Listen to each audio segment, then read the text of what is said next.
Salut, c'est Clément de Mouvement Conscient et dans cette vidéo, je vais vous montrer un mouvement vraiment très intéressant pour développer à la fois votre force et votre souplesse au niveau de votre nuque. Alors, ce n'est pas un mouvement que je conseille à des débutants complets, des personnes qui n'ont pas l'habitude de faire du sport. À ce moment-là, il y a d'autres exercices qui vont être plus intéressants.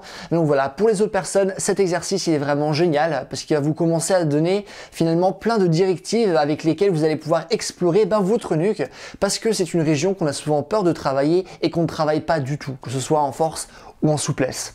Le mouvement qu'on va voir aujourd'hui s'appelle Neck Around the World. C'est un mouvement que j'ai déjà présenté quelques fois sur ma chaîne. Et pour bien l'exécuter, il y a différentes étapes qu'on va suivre.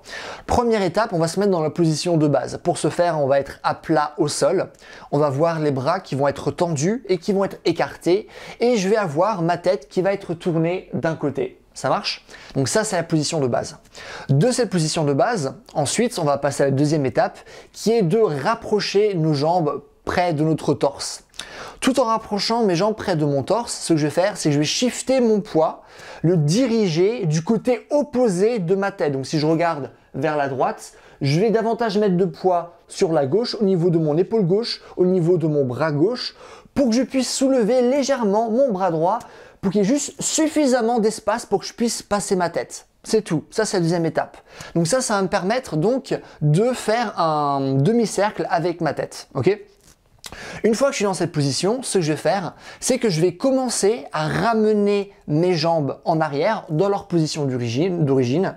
Mais en même temps que je fais ça, je vais shifter mon poids du côté où ma tête était. C'est-à-dire que si ma tête était dirigée vers la droite, je vais maintenant shifter mon poids sur mon épaule droite et mon bras droit afin de libérer juste assez d'espace au niveau de ma gauche pour que je puisse à nouveau passer ma tête et me retrouver dans la position d'origine. Ça marche? Donc si je reprends les étapes, donc je suis allongé à plat, j'ai les bras écartés, les bras tendus, je regarde par exemple vers ma droite. Ce que je vais faire ensuite, je rapproche mes jambes près de mon torse.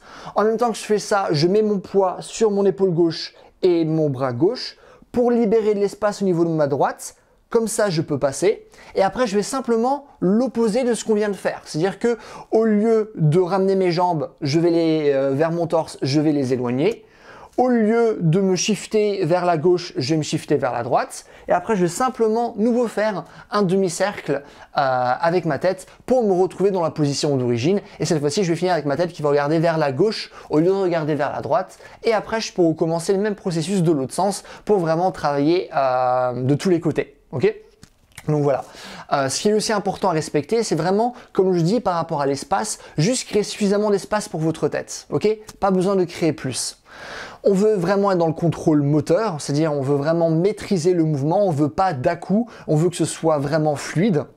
Et dernièrement, on veut également garder nos bras tendus. La raison pour laquelle on ne veut pas plier nos bras, c'est qu'à partir du moment où je vais plier mes bras, je vais mettre beaucoup plus de pression au niveau de mes mains. Nous, on ne veut pas la pression au niveau des mains, on veut la pression au niveau de la nuque. Pourquoi? Parce que c'est justement ça qui va nous permettre de la renforcer.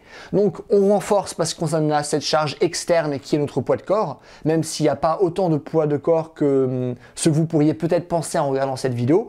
Donc, il y a une certaine charge, mais elle n'est pas énorme non plus. Donc ça nous permet de gagner de la force. Et vu qu'on va avoir cette charge lorsqu'on va faire un mouvement circulaire au maximum de notre amplitude avec notre tête, ça va nous permettre de gagner également en souplesse. Donc là où il y a de la souplesse, on va créer de la force. Donc c'est très intéressant de mélanger les deux. Voilà.